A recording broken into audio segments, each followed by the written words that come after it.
we'd like to bring on a young man who believes in doing things his own way. And based on the way he kind of get next to all of the folks who've seen him work, his way has got to be pretty hip. So let's lay some noise. Listen on me, boy. 2000 and To fight beyond. for this so-called democracy. All right. We're back in there.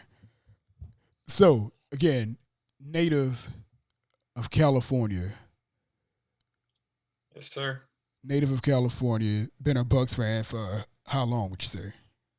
I'd say 20 years now, man. I think around 2000, 2001, when I was a real little kid, is when I became a fan. My dad, it's kind of a silly story. It was because I liked the logo, simply enough. There's two things I loved when I was a kid: football and Pirates. It's like they have a ship in their stadium. That was it, man. A couple years later, they won the Super Bowl, and I was hooked. That's all it took, man. That's funny. Pirate ships and football. That's a winning combination for you. And that'll get you. Yeah. That'll lead you straight to the Bucks and only the Bucks. Not the Raiders. Nope. Not the Raiders. Yeah, that's right.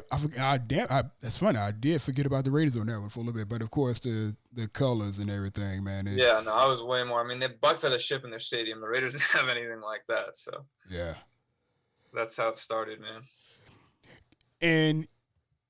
And how have you kept up with the team though? How have you kept up with the team and everything that's been going on? Oh man, I've just tried. When I was a real little kid, up until about '07, I didn't even learn what the internet was till probably '07 when I was like 12. Mm.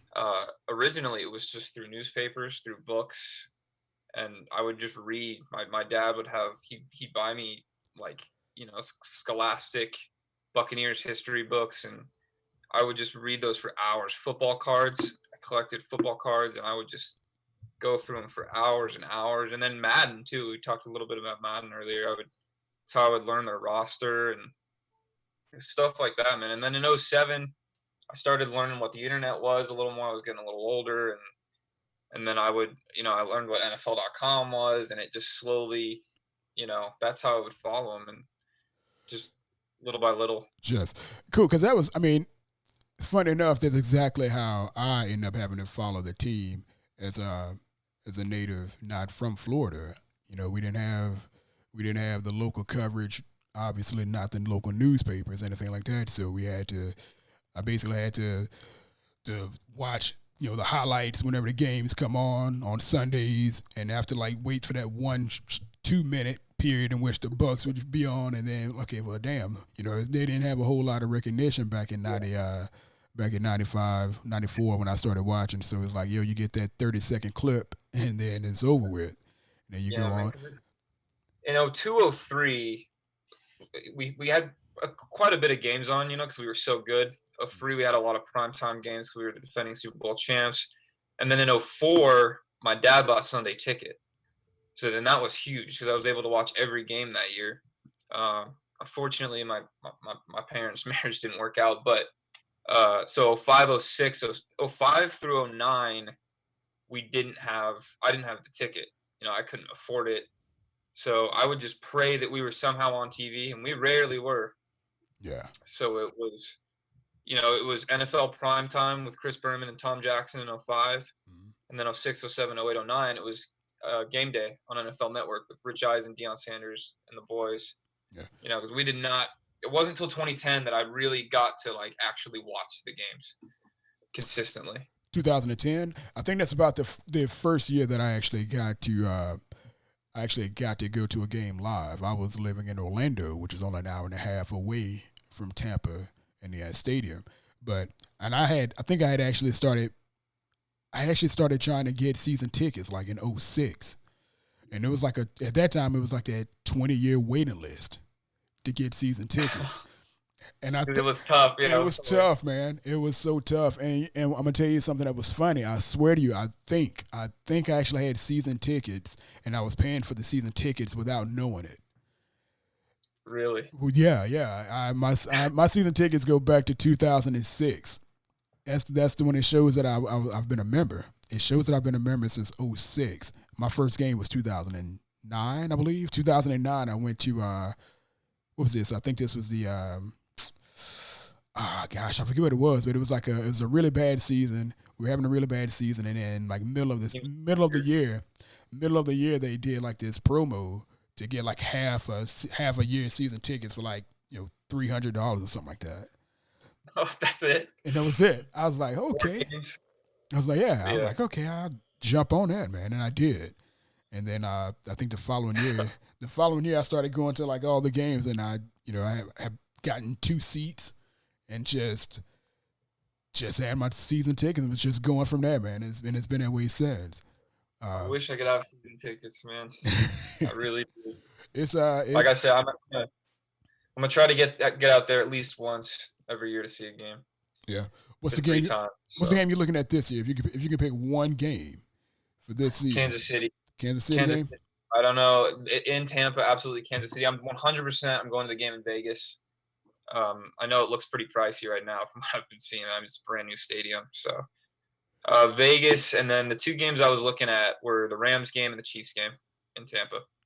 So, and my stepdad and stepbrother are big Vikings fans, so they were also talking about the game on the 14th of December to go see the Minnesota game. But I'll definitely be out there at least once. Yeah. So, got to. Now, what you're known for, what I've known you for, is your work on YouTube and doing highlight videos of the BUCS. Something that not a lot of people do, at least to the extent that you do it. You, during the off season, you basically started making a countdown, like a countdown to the season, and doing all the videos that way. And I don't see a lot of people doing it, especially with the commitment level that it takes to do it the way that you do it. Like every other week or so, you select a player, like 90, 95 days, 93 days to the season, and you kind of just go from there, man. How much work does that take for you to do, and when did you start doing that? Yeah, man, it takes a lot of work. That particular countdown, I actually wasn't able to finish because it was a little too much work. I think sometimes I throw too much work on my plate because this is just a hobby for me. I don't make any money doing this, so. But I started my YouTube channel around 5 years ago, 6 years ago. Just started small with a few highlight videos from like old yearbooks that I would clip together with some music, and then I don't know, little by little it started more. I made a hype video in 2016. Mm-hmm. It got shared by SB Nation's BUCS Nation, and that was my first video I think noticed that got shared around quite a bit. And I just, I loved YouTube. Like I loved watching highlights growing up as a kid. And yeah. I was surprised that there was no highlight videos of Keyshawn Johnson at the time when I first started. There was nothing of that nature. No Mike Allstott, at least when I first got on YouTube. No Derrick Brooks, no, and I recently made a Tanar Jackson video. I saw that one. Yeah. I love making videos of guys like that don't get they were really good players, but they don't get a ton of recognition from the media, if that makes sense. No, that makes sense, and that's the reason why that's another reason I really wanted to applaud you in your work in doing that, because you brought back a lot of players that a lot of people don't even pay attention to. And again, you're a young cat, man. You what, 24? I'm 24, man. A 24-year-old cat, and you go back and you do basically like a deep dive into the history of some of these cats, man. And you cat, and you're up there. You probably know a hell of a lot more than I for some of these older players.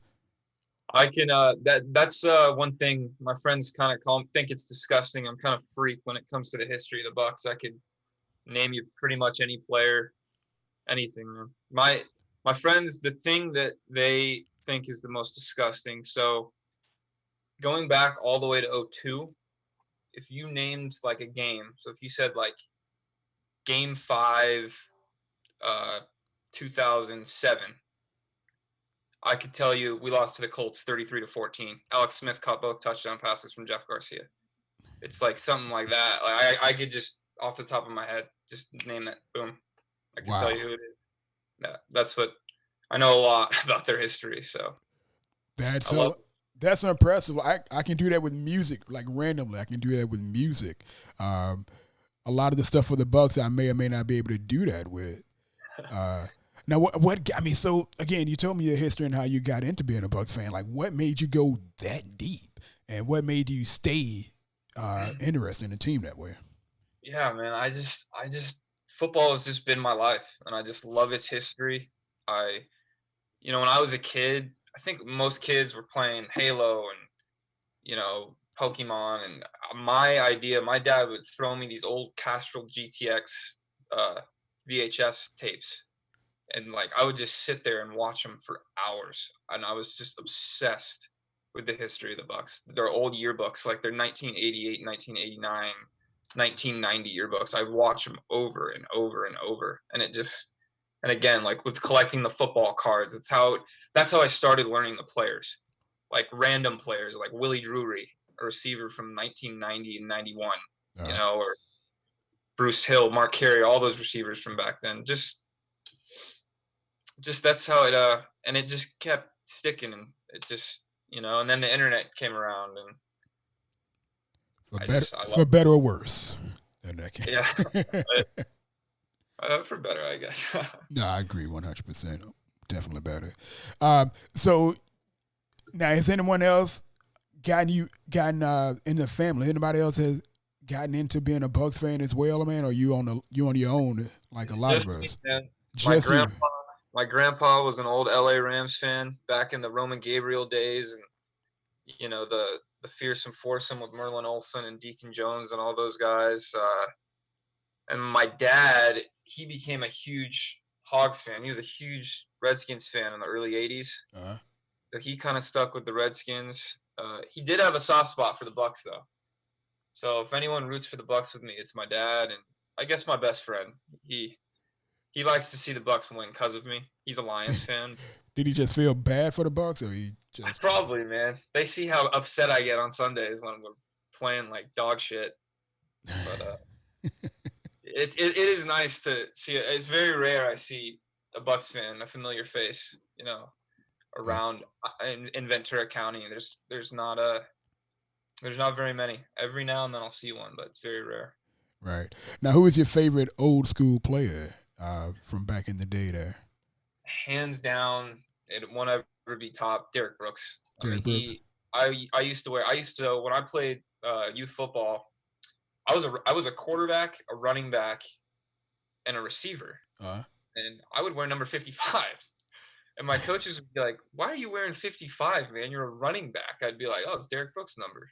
Like, I don't care. I want to wear Brooks' number. So Derrick Brooks was my all-time favorite.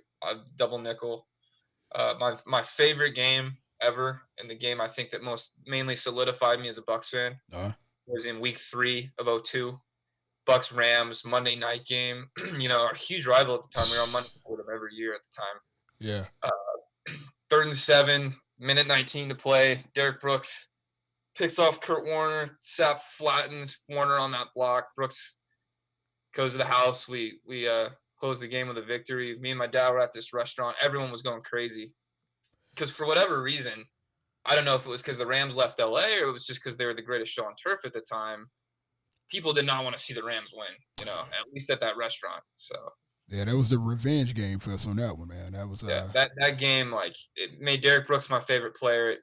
That right there, I was like, I'm a Bucks fan. Shortly after, my dad got me a jersey for my birthday. He got me a Mike Allstott and a Derrick Brooks for my birthday and for Christmas, and then there was no looking back, man. Brooks will always be my fafavorite player. So Leroy Selman, got nothing but respect for him, but I still think Derrick Brooks is the best player in Bucks history. I think I was about to say I think I agree. It's hard for me to say. It's hard for me to go against it, but he's definitely one of my favorite players. He's definitely in the top 3. Yeah. No. I think it's safe to say that I don't know anybody who would argue against he's like top 3. As a lot of people bring up Selman, Sapp. He's top 3. Mine always goes Sapp 3, Selman 2, Brooks 1. I think I could understand some guys saying Selman being the best player in Bucks history. Yeah. Especially maybe some of the older guys that got to actually witness him live. I never got to. So. Right. That was my biggest regret was not being able to see Sapp and Brooks on the field together playing in Tampa, and I was there for long enough to be able to do so. I begged. My first ever Bucks game in person was in 2007 against the Niners in week 16. I begged my mom. I said, Mom, they don't come to California much.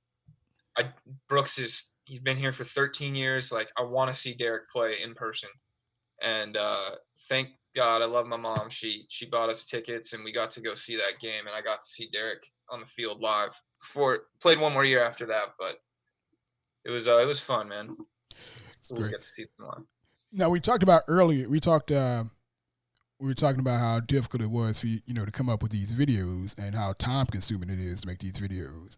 I remember, was it last year? I think it was. You made the 101 greatest BUCS plays.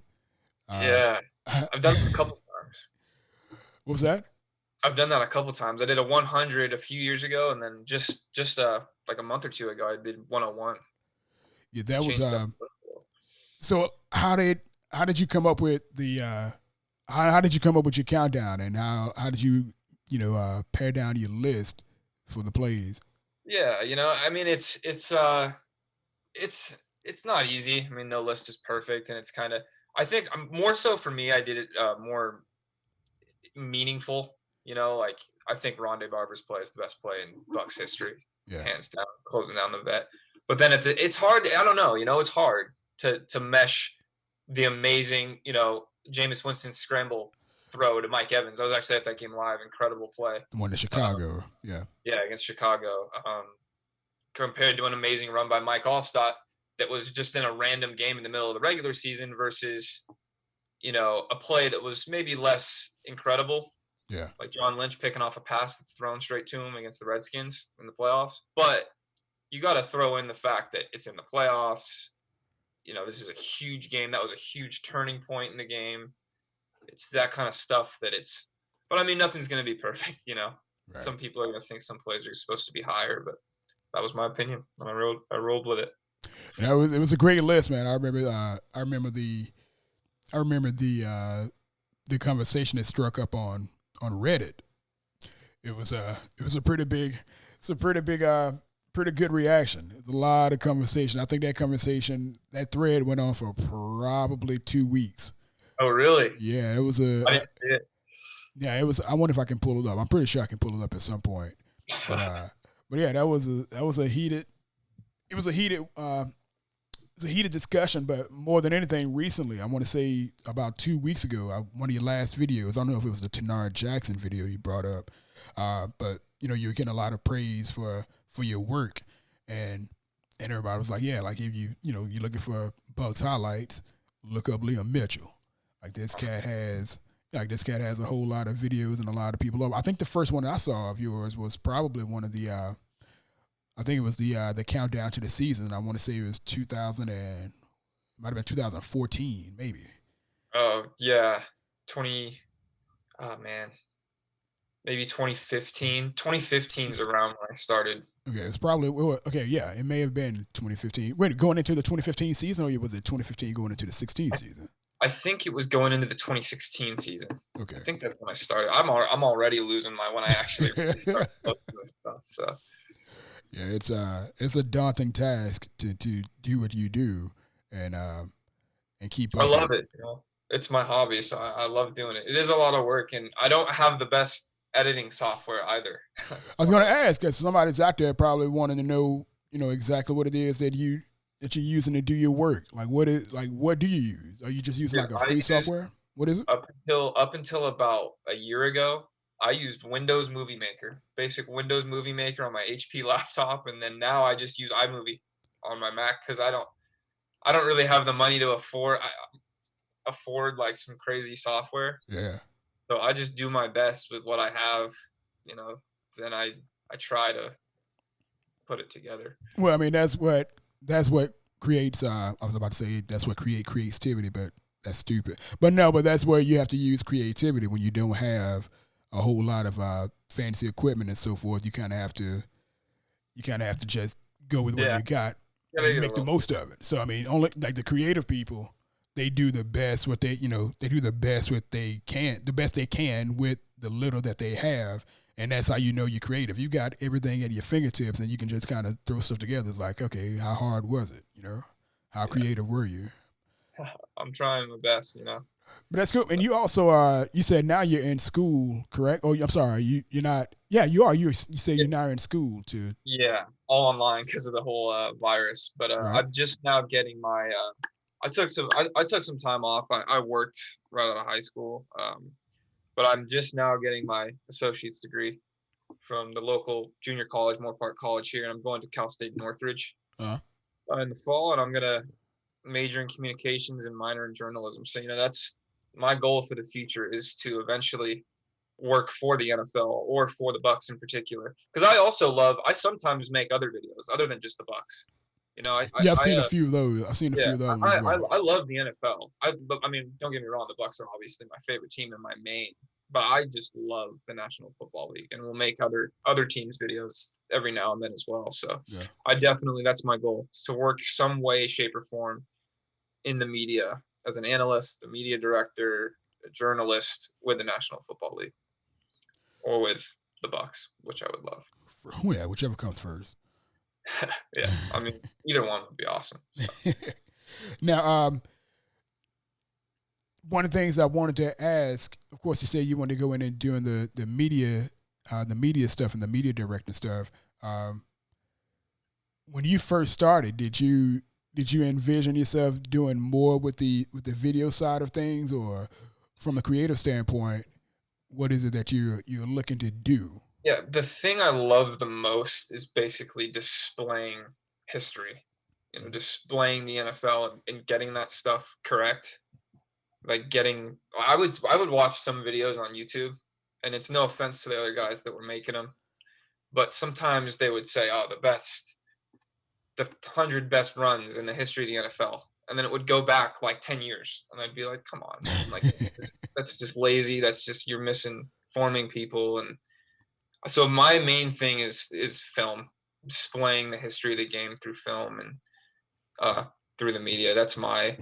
I think the reason it took me so long is I'm getting out of my own comfort zone. Even this is something I'm doing for the first time, and the older I'm getting, the more I'm getting out of my comfort zone and trying to get my name more out there to, if this is what I want to do, I got to be comfortable with it, Right. I got to be comfortable speaking. I got to be comfortable getting my name out there. So, well, you represent yourself well. You're all right. Thanks, man. I appreciate it. I appreciate it. All right, so back to this Bucks talk, man. So you obviously end up having to look back and do a little bit of a study to see what the Bucks did for the draft. And what did you think of the draft this year? Huge fan, man. Huge fan. Really love Wirfs. He was my top rated tackle in the draft. He really was. Love his athleticism. Love Winfield. Love Winfield Jr. I remember watching his dad play. Big on him. I'll be honest. I don't know much about Keyshawn Vaughn from Vanderbilt. Yeah. I was a little I didn't think we should go running back there, but neither did I, and I've been catching a whole lot of hell for it, but I deal with that. Yeah, sure. I was not huge on that pick, man. I mean, I'm always, here's the thing, I will always eat my words, because at the end of the day, I'm not hating on these guys. I want them to do well. I want them to perform. I'm a Bucks fan. I hope he plays well. Yeah. But, frankly, I didn't like the pick that much there. And then I love the pick of Johnson from Minnesota. So let's go back. I want to clarify this, and this is something that I'm going to end up having to do as well. I mean, you made mention of it, and I think you did so in perfect sense when saying, you're not hating on these guys and you want to see them do well. So going back to the Keyshawn Vaughn pick, you didn't like the pick because of the position or the player. Not saying that you don't like him as a player, but were you okay with going with running back and just a different running back, or you just not like the thought of going running back there? It's kind of a combination there, because I am one. Frankly, I think running backs are expendable in today's NFL. I think you can plug in almost any. I mean, there's some guys, Christian McCaffrey, Saquon Barkley, Zeke, the top tier running backs. Yeah, those guys are special. But there's a vast majority of running backs where I really don't think there's that big of a difference between. I don't think there's that big of. I remember a year ago people claiming, I want Melvin Gordon, and this contract he had, and I'm thinking to myself, I really don't think he's that much better than Ronald Jones. Right. You know, you look at their career average, their yards per carry. I don't see that much of a I don't see much of a difference there. I mean, we did need another running back. We lost Peyton Barber. Um, I don't know. I think I would have rather have seen take a receiver there. Eventually, we took Tyler Johnson from Minnesota anyway, Mhm. but I would have rather have seen a receiver there. And again, I didn't know much of Vaughn. I hadn't really seen a ton of tape on him, so I guess he tore up the SEC pretty well. I guess he had a great game against LSU. So He had a good game individually. Of course, it came while they were getting killed by LSU. But he had an individual good game. He had transferred from Missouri, I believe. He came from was it Missouri? He came from a different conference. I forget exactly where, but he left. He played 1 year elsewhere, and then he came into the SEC, and of course he started playing SEC competition, and that's when his name started, gaining some traction and all that stuff. He was one of the first 3 running backs that I was looking at. Not in any kind of ranking whatsoever, but just like the guys I first started looking at during the draft back in November, and he was and I didn't have him as one of the top guys for me. Again, I think he can be a hell of a player for the BUCS. Of course, I just would have rather had a different position. And even if we went running back, I thought a few other running backs were as good, if not better, than him at that position. Yeah, the thing I just love that we took Wirfs. We needed a tie. We got to protect Brady, obviously, and I love that we took a safety because again, I will eat my words. I'm a pretty big fan of Jordan Whitehead, but from what I saw, I would like to see a lot more from Mike Edwards. I would like to see, Andrew Adams is solid, but I don't think he's really a starting safety in the NFL. So I really think we needed to take. I mean, it's been years since the BUCS have had a seriously talented safety back there. We took Mark Barron in 2012, but I mean, Deshaun Golston busted. Terrible. That was a terrible acquisition especially for the transition the NFL went after acquiring him. Now we'd like to bring no offense to Chris Connie, but I'm surprised. One second. Based on the way he kind of get next to all of the folks who've seen him work, his way has got to be pretty hip. So let's lay some noise. Sorry, that was a miscue on my end. I'm sorry, Chris Conti. Yeah, I said no offense to Chris Connie, but the poor guy got embarrassed by Vance McDonald as his last play as a Buccaneer. He took a lot of heat from Bucs fans. He took too much heat from Bucs fans. I actually thought he was a little bit better than some people claimed. I thought he was way better than a lot of people claimed. That dude had a hell of a season. I think a lot of people didn't like him, and I understand it. A lot of people didn't like him because of his association with Lovie Smith. Lovie Smith was a black mark for a lot of people in Tampa fandom. Lovie Smith took a lot of heat, a lot of it deservedly. He took a lot of deserved heat. Chris Conti was one of those guys who I felt like was a byproduct of that heat from Lovie Smith. Chris Conti was making a lot of game-changing plays, including forced turnovers and forced turnovers and interceptions. And he that huge pick in Kansas City in 2016. Yeah, took it back like 50 yards the other way. Pick 6 against the Bears. Right. The week before. He made some good plays, and I'll tell you what, man, he wasn't as bad as Savvy Piscatelli. I remember Savvy Piscatelli. Those were the dark days for me as a Bucs fan. I was like, I was so lost. I'm like, what are we doing? There was a game against the Ravens. Todd Heap just ran a seam route in 2010. It's a seam route right up and Savvy is clear. If I went back and looked at the tape, they had to be in cover 2. Savvy just sprinting up to the line of scrimmage, and I'm like, dude, where are you running? He just runs up the seam. The guy is wide open, and I'm just like, oh. Funnily enough, Savvy got cut after that game. So, hey, well, Raheem had enough.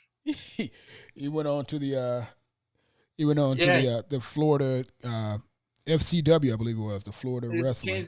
He has wrestling names like Tino or Tino something. It's something close. It's like an Italian last name. I forget exactly what it was, but yeah, he's something. But yeah, those are my dark days as a Bucs fan, man. I was like, 2011, and in my opinion, since I've been a fan, some people will say 2014. The 2 worst games I've ever seen was the game in Atlanta and the Ravens game in 2014.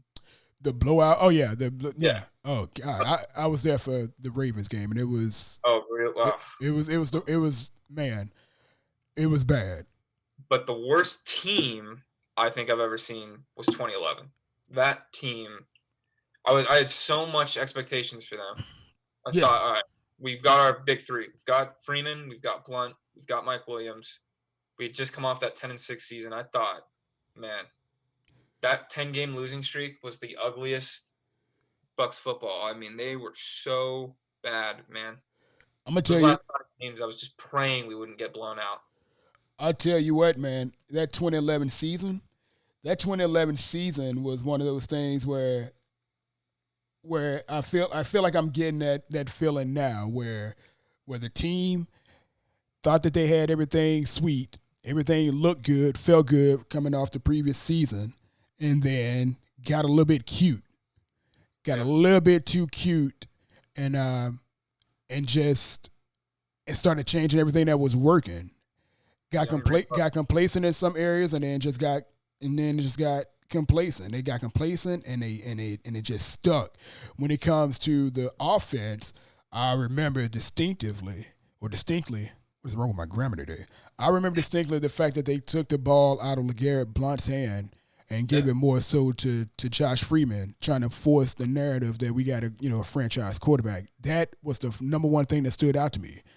Now, what was it in the first game? They only gave LeGarrette Blount like 3-4 carries or something like that. Yeah, against Detroit, I think they barely handed him the ball. Yeah, and it was, and again, it was, and that was something that kind of stuck with me with this whole organization going up into the last couple of seasons with Jameis Winston. I'm like, I've seen this before. We're trying to force this hand. We're trying to force this quarterback thing. Like you got to recognize the limitations and not let that be the case. And I was hoping that the GM could have seen it, but that wasn't the case then. And somehow that makes you start thinking it's the owner's got something to do with it as well. Yeah. Which I would hate to, I don't like to entertain that, but I'm like, man, there's got to be something there. Wants to sling the ball. That's about it. Yeah, doesn't want to, knowing the BUCS, that's how we played offense when we were good, man.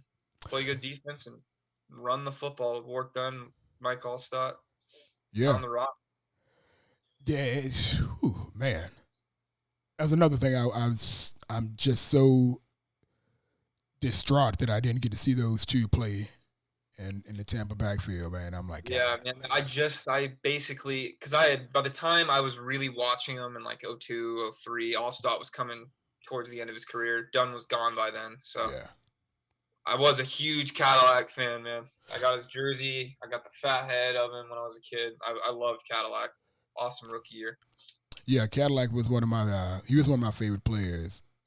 During his rookie years when I started paying attention to him. Then I knew just a little bit about him, being that he was an SEC player coming out of Auburn, and I was in SEC country, being in Mississippi, and catching those games and everything like that. Good dude, man. Good player, and turned out to be a really good dude. Just hate to see those injuries. Just traumatic. Almost like the opposite of what's going on now. Gruden almost ran him into the ground. He running him 35 times a game. Yeah. They're kind of. I mean, I don't necessarily blame him when you're playing. The BUCS had the number one defense in the NFL in 05. You've got the star rookie running back. Hand him the ball. Right. But you got to be balanced, man, in everything. That's why it's so hard to ever try to blame one single player for his faults and not look at everything as a big picture. And looking at things at a big picture is a really big issue. And one of the things that I kind of took issue with when it comes to Jason Light. The focus of the team, I don't know where we're going.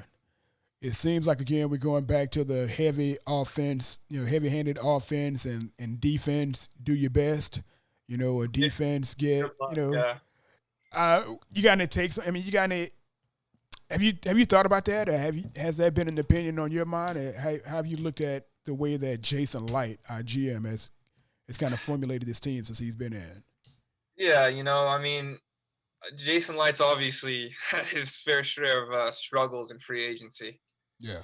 Over the years. I will say that I do think the BUCS were in a position where, Bruce is an old coach. Mike Evans is now in his 7th year. We've still got Levante. I don't want to waste any more time. I don't want to waste any more of these guys' careers. We're in win now mode. We just need a quarterback who's not going to turn the damn ball over every other play. Yeah. And, I know Brady probably doesn't have the arm he did 10 years ago, but I still think as far as managing the game, not turning the ball over, and playing good football, Tom Brady is, you might not want anybody else. The ultimate game manager is where I describe him. And that's not a slight to anybody. I genuinely do think the Bucs have one of the best rosters in the NFL. I mean, and they've got a two-time. The thing I hate hearing is these comparisons to the 2019 Browns, but this is a lot more proven. We've got more proven winners in my eyes than the Browns did. Tom Brady's won 6 Super Bowls. Sure, he's old. Baker Mayfield was a second-year quarterback with question marks. Freddie Kitchens was a rookie head coach. Sorry, I just got a text on my laptop that dinged off. I looked around in my room. I'm like, what? Sorry. Are you good? Yeah.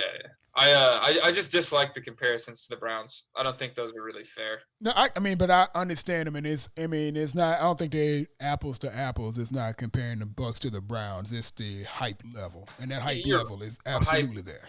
It is. The hype is out of this world. I've never seen us on ESPN so much. For better or worse, I don't know, because a lot of those cats don't know what the hell they be talking about, man.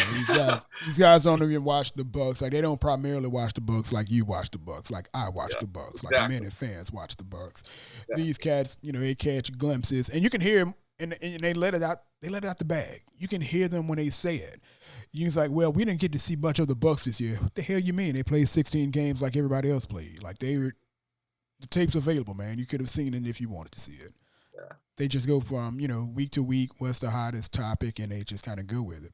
But yeah, man, the hype is, it's pretty wild. And, it is a little bit scary because there's a lot of expectations. A lot of expectations. And you just hope these guys can back it up. Talent's there. I think the talent is there. I thought the talent had been there for a few years, and I like you, I'm like, I don't want to waste any more time.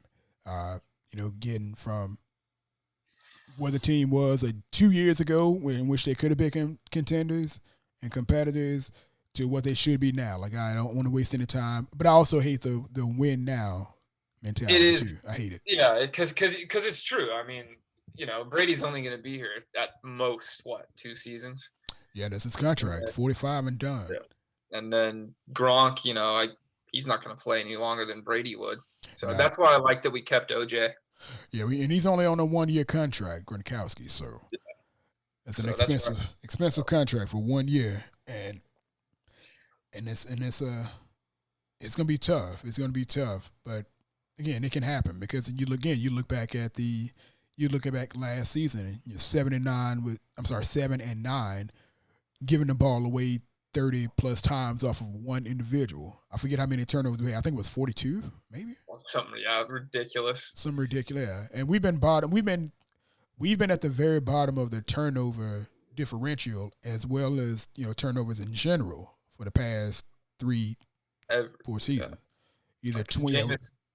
Jameis turned the ball over a ton. Josh McCown wasn't any better, and we all know how many picks Freeman would throw. Right. So, I thought he was very much like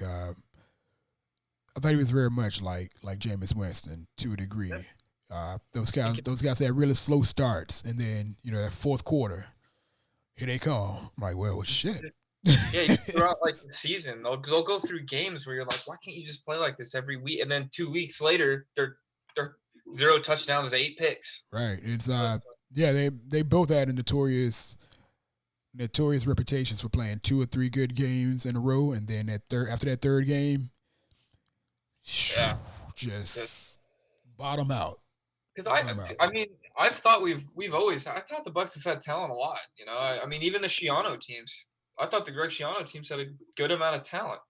The quarterback was obviously it was terrible. No, well, see, when Mike Glennon played, I'm one of the Mike Glennon defenders. Mike Glennon had the worst luck, I think, in one of the worst outside of Josh Rosen, who I absolutely don't even like whatsoever. Like, I can't even stand him. Like Yeah. those two guys had the worst luck when it comes to placement and being a quarterback. But Never really got a shot. right, if you look at the roster that Mike Glennon had in his first, when he came in without having any first team reps because Josh Freeman was the guy. You had not Mike Evans. I apologize. You had Vincent Jackson. You had Mike Williams, and then everybody else was a question mark. On that roster, I honestly, goodness, believe there was only three players on the skilled players that actually started another game in the NFL, and then most of those other guys didn't even play another season in the NFL. Yeah. 2013, we had so outside of the receivers you mentioned, Doug Martin got hurt. That year. I think he tore his labrum or something. Bobby Rainey came in. We had Bobby Rainey, Tim Wright, Tyquan Underwood. He was the number two. He was the number 2 wide receiver for most of Glennon's. Williams got hurt too. Yeah, Williams played 2 games with him, and that was it. Yeah, and then exactly 2 games, and then it was Underwood. I think we had receivers like Sky Dawson. You had completely unnamed.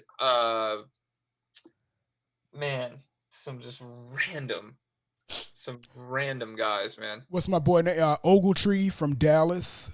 He came in. Kevin Ogletree was there. The guy had brick hands, man. Oh my God, that guy dropped so many passes in the month he was with us. Man, yeah. Well, there's one guy who I absolutely hated. That he was one of the only players in Buccaneers history that I actually hated that he was on the team. He was the fullback / running back that Schiano had at Rutgers. Brian Leonard. Yeah. Brian Leonard. He was the one guy. I was like, why is he on this roster? Like, he should not be on the team. We had a bunch of Rutgers guys. Gary Gibson, the D tackle. Gary Gibson, yep. We had a bunch of Rutgers. You know how Lovey brought in his Bears. Well, Schiano brought in his Scarlet Knight. Yeah, those Scarlet Knights were horrible, except for Tim Wright. Tim Wright actually had so much trade value. We did him 3 times. I recently just made a highlight video of him. I actually really like Tim Wright. Tim Wright, yeah, I like Tim Wright a great deal, man. I forget what happened to him. I think he suffered injuries when he went to the Patriots. Yeah, we had traded him to New England. I think he suffered a few injuries. They cut him. We signed him back. Then we signed him back and then traded him again to Detroit for that kicker Kyle Brinsda, who was absolutely awful. Yeah. Besides the fact that he had a giant leg. Yeah. And a stub foot. And and he caught. Yeah, it was no good. But that was the end of. I think he stopped in. He being Tim Wright. Tim Wright last stop, if I'm not mistaken, was Detroit. Yeah, it was. I believe it was. Now I have a question for you. Actually, what do you think of Matt Gay? I don't mind Matt Gay. Matt Gay had some terrible outings as a kicker last year. There were some games that came down to him that shouldn't have come down to him, but he didn't do his job. He didn't complete his mission. That game doesn't go to overtime if Matt Gay makes kicks. Right. Absolutely. And it's easy for me to say absolutely, but then I go back and I look. I'm like, well, timeout. I'm supposed to have a really good offense. I know we were down 2 number 1 wide receivers, but we had a running back that had run like 100 yards that game. We didn't control the ball. We gave the ball away. I'm like, we don't give the ball away, and it didn't even matter if he missed those kicks. Even though even if we had won, we'd still be talking about, well, he should have missed. He should have made his kicks, and he should have. But just like he should have made his kicks, we shouldn't have turned the ball over. I'll tell you what we should have done is keep Matt Bryant. We should have never got rid of Matt Bryant. That was a big mistake. It keeps going back to Matt Bryant, man. Yeah. We signed Mike Nugent as soon as we let Bryant go, and I think that guy lasted 4 games. And then I liked Connor Barth. I actually liked Connor Barth was a solid dude. He was solid. Other than him, though, man, it's been ugly. Yeah, it's been so up and down. It's been so bad. I can't even say up and down. Want to get started with Aguayo, man. Go. Yeah, see, okay. So now this is why I go back. Now I got to go back and revisit the Jason Light question. Obviously, we said that Jason Light, he had his ups and his downs. That would have gotten, I think, most GM's fired.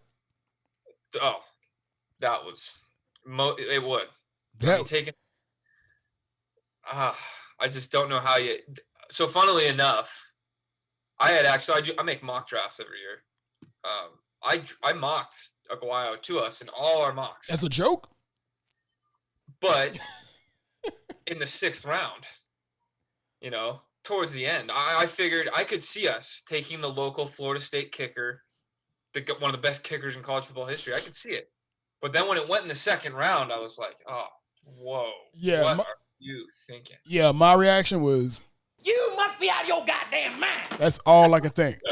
That's all I could think. I was like, what in the hell? What are you doing? Taking a kicker in the 2nd round. Dude, and I was like, I lost it. Like, I straight up lost it. I was like, what did he just say? What just happened? What? I was with a couple friends, and they were all crying, laughing, and they were clapping, going, "That's the BUCS, man! That's the BUCS!" And I was just like, "You got to be freaking kidding me!" Man. I think I paused the TV. I paused the TV, and I just sit up there, and again in my head, I'm just. Oh shit! Say it again. Say something else. Oh. I was like, what the hell? Like, what the? Yeah, that's all I'm thinking. I'm like, yo, this that ain't real. Like, that's not real. And sure enough, that was his worst draft all around. We got Ryan Smith. Ryan Smith is the only guy that survived that. Of stud, but Noah Spence, Vernon Hargraves, Roberto Aguayo. I mean, very ugly 2016 draft, man. And again, I think a lot. I forget, man, but I know I did some kind of research and looking at other GMs who've had, bad drafts and drafts that, had basically just bottomed out. I don't think anything was worse than that one, though. That one was really, really bad. That was really bad. And I look at it as, I think part of the reason was the fact that the GM didn't have a plan for some of these cats. Yeah. We're just filling needs. We're throwing them in. Yeah, that's what it felt like, and again, I get a lot of criticism, and it's gonna keep coming up because I'm gonna keep criticizing as long as it's a question mark. But that's why I question the building of the roster, and I go back into this draft when we talked about the Keyshawn Vaughn pick, which again I'm really hoping this guy does well. I'm gonna be at the games to see him do well. I'm not going to any games, man. I'm not traveling from Atlanta to Raymond James Stadium to go boo this dude and, hope anything that I say today comes to fruition, with my concerns with him. I want to see this cat do well. But it's just so much I have to question when I'm looking at the fact that the BUCS on their defensive side, we've got two starters who we're going to end up relying on heavily, 30-plus years old, including Ndamukong Suh, at 33 years old. If Ndamukong Suh is our second best defensive tackle, and either he or the other defensive tackle have to rotate the way that they had to do last year, it's like, who's the next guy that's going to step up, and how? Like, are we now depending on the 6th round pick and Davison, I believe his name is Khalil Davison? Khalil Davis? Are we now depending on that level of talent to come in and fill in for either Ndamukong Suh as a fill-in player in rotation, or Vita Vea, or some of these other guys? It's just a question, and I bring it up every single time I talk about the BUCS. It's a question for me, and it goes back into how the GM actually builds the roster, and is there a plan? That is one thing that scares me about our defense. I love the starting front seven, but it's the depth that worries me. It's the depth for sure. I don't think there's much depth there at linebacker, on the defensive line. I really don't think there's much depth. Right, because on the defensive side, it just feels like, again, we're waiting on, or we're depending on, perfect case scenario. That's what it feels like, perfect case scenario. And it felt like we did the same thing in 2017. If we could just repeat what happened the year before and do the exact same thing, we just hoping, wishing, and doing nothing else. There's no contingency plan, no nothing. But on the offensive side, go ahead. Yeah. I was just gonna say exactly. Now I'm losing track of what I was gonna say, but we're doing exactly what we did in 2017. Right, just depending on the defense, and if the defense doesn't do what they did, no injuries was what I was gonna say. We're like praying there's no injuries, and it's just gonna go perfectly, like you said. Right, and I thought, and again, I'm like, he's seen this before. We've seen this before. Why is there no contingency? Why is the offense now so loaded? We so loaded on offense. Like, we decided to go and stock up on an extra running back before we decided to go and bolster the defensive line or, anybody else in the front. Our third tight end could start on over half the teams in the NFL. Right. And, nobody's complaining about having, three solid tight ends. Absolutely not. But it's the depth at other positions that you've got to question. Right. So. And that's been my big question. Now, again, tonight I'm going to end up speaking with I guess on my next podcast, I'm actually going to end up speaking to someone else about the exact same thing. Because a couple months ago, back in January, I questioned that, and I questioned it in a piece that I wrote for whatthebuck.net that I actually write for. And it was, it was basically asking, is there a plan, and what is it? Like, I went back and broke down like all of the drafts that the previous GMs and head coaches had done, and kind of looked at how many players did they select in the first through the such rounds, and showed how it built the team, and you can clearly see like their vision for the team and what they were aiming for. Jason Light is like just kind of making selections to. Yeah, I think we've spent more. I think we spent more on running backs in the first 3 rounds over the time that he's been here than you have defensive linemen. It's true. We've hardly taken any D linemen, I think, since he's at least in the first few rounds, man. The first 3 rounds, all you have is Noah Spence, Vita Vea, and that's it, if I'm not mistaken. Yeah, first 3, and then the later rounds we took Stevie T. Stevie T, fifth. No, he was the 5th round, 6th round. 6th round, I think. 6th round. There hasn't been a whole lot. No. And it starts up. I mean, at the end of the day, it starts up front, man. Yeah, nothing else makes sense if you guys up front. You got to get pressure. Yeah, that's how it works. It's what made the 0-2 Bucks so successful. Those Dungy defenses, you rush 4. Yeah, I mean, and I get it. This is a different system. This is a different such. The concept is still the same. You still got to start your defense, no matter what defense you're running. You still have to be able to. Todd Bowles loves his blitzes, and there's nothing wrong with that. But it still starts up front, man. Absolutely.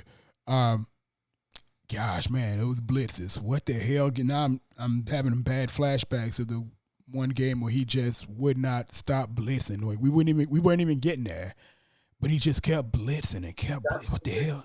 Man, as a fan, when I'm sitting on my couch. And I'm just like, we're sending these blitzes, but we can't get there. These teams are picking them up.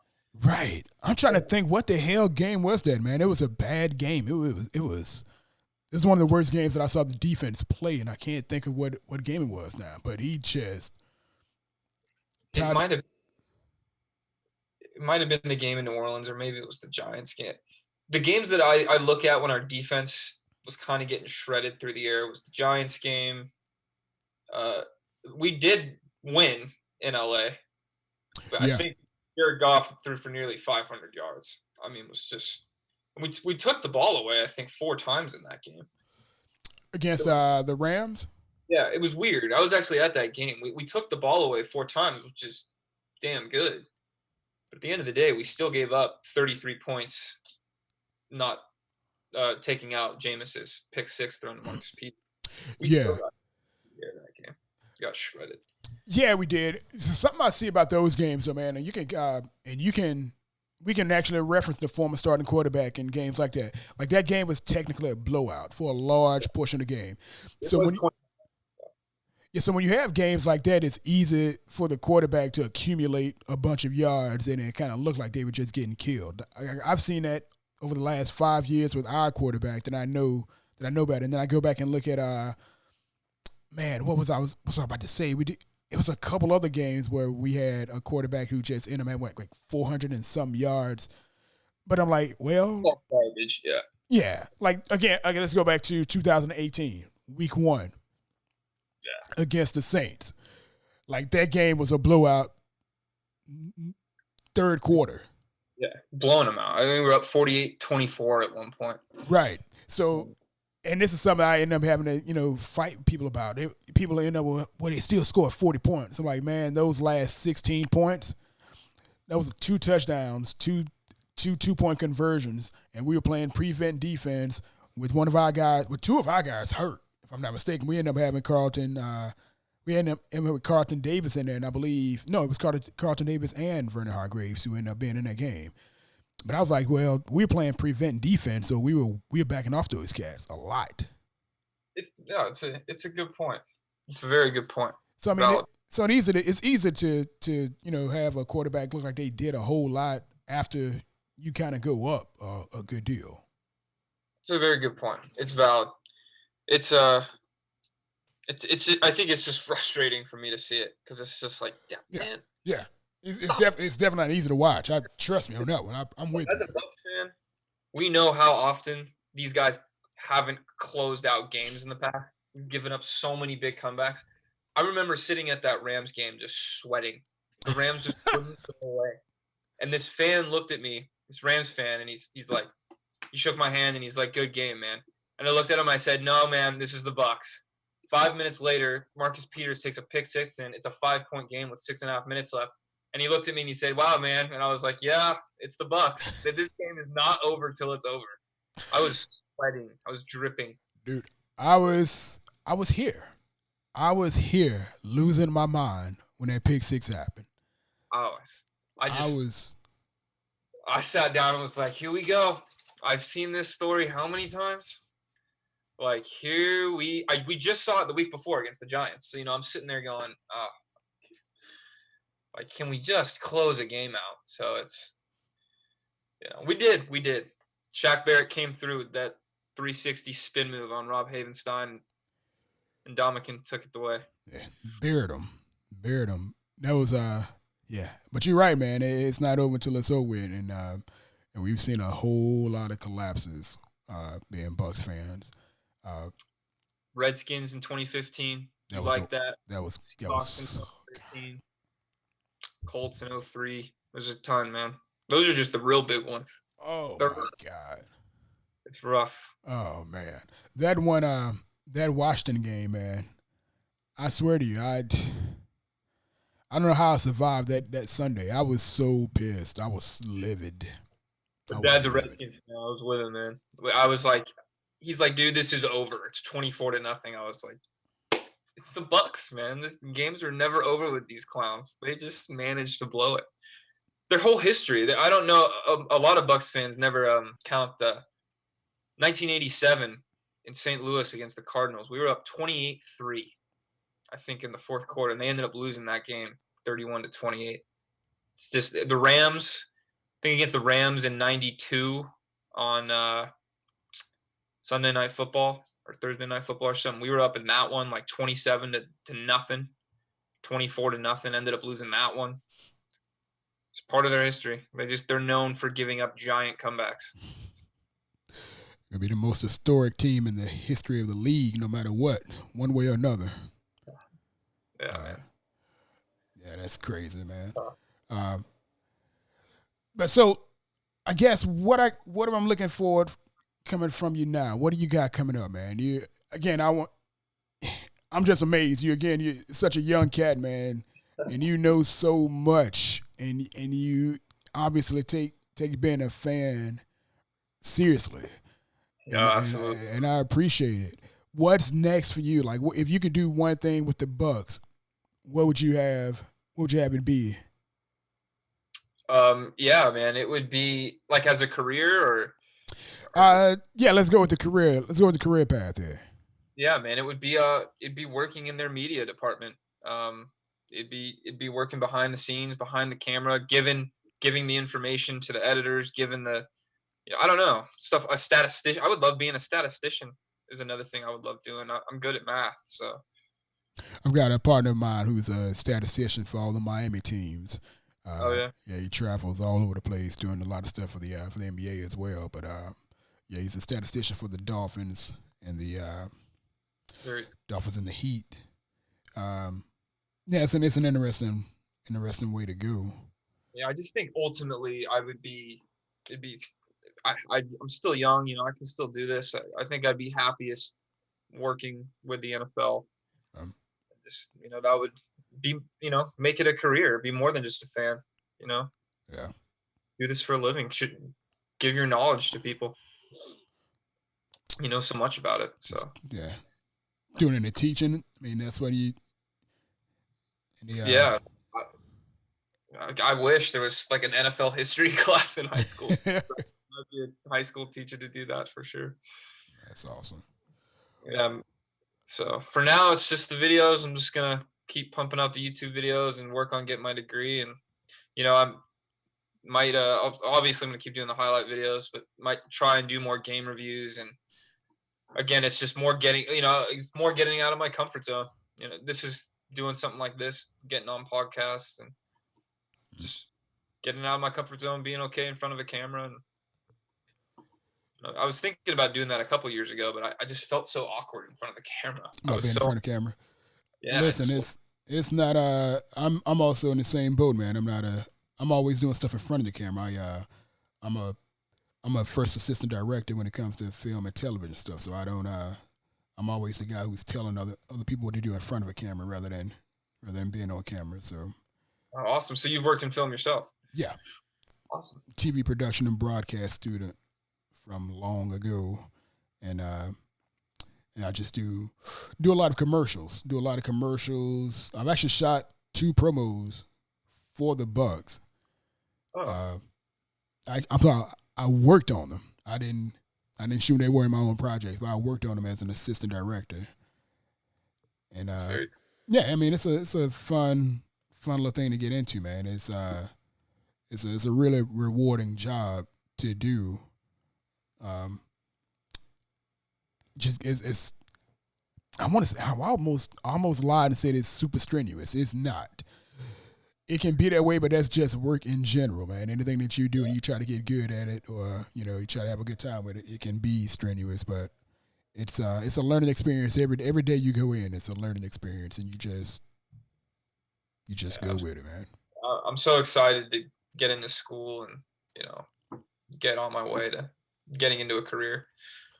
Now at 24, I'm ready. Tired of working in a restaurant. Working hourly, tips, depending on tips and stuff. It's tough. So that's funny. Again, you're 24 and you got your thing together and you trying to get better. That's awesome. And you're a Bucks fan. It's like, holy shit, man. Yeah, man. I'm definitely gonna try to get out to Tampa. I want to live there one day without question. I've told my friends and family, one of these days I want to live in Tampa. I want to live right near the water. I love the beach. And I love the city of Tampa, man. I've done some touring around there when I visited, and it's a really nice city. No, it is. Much better than when I first got into Central Florida. I didn't like Tampa that much. It reminded me of St. Louis.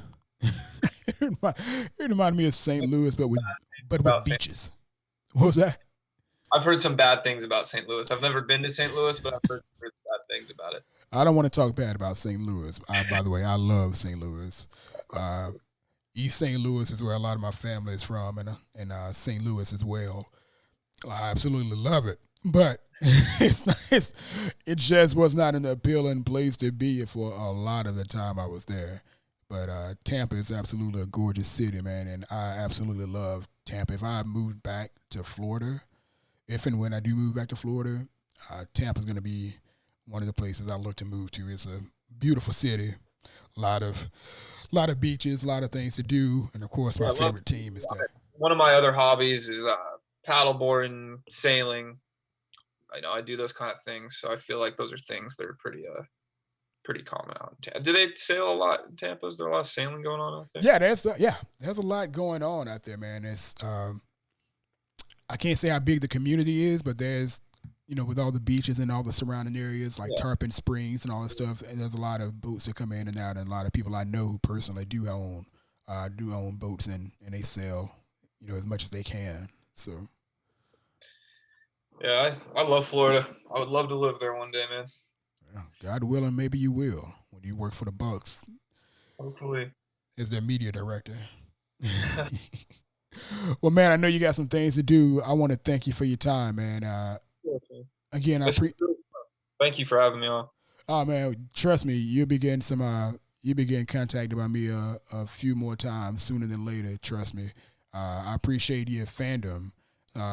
Your work doing the highlight videos. Like I said, a lot of people use your work in a lot of other places, and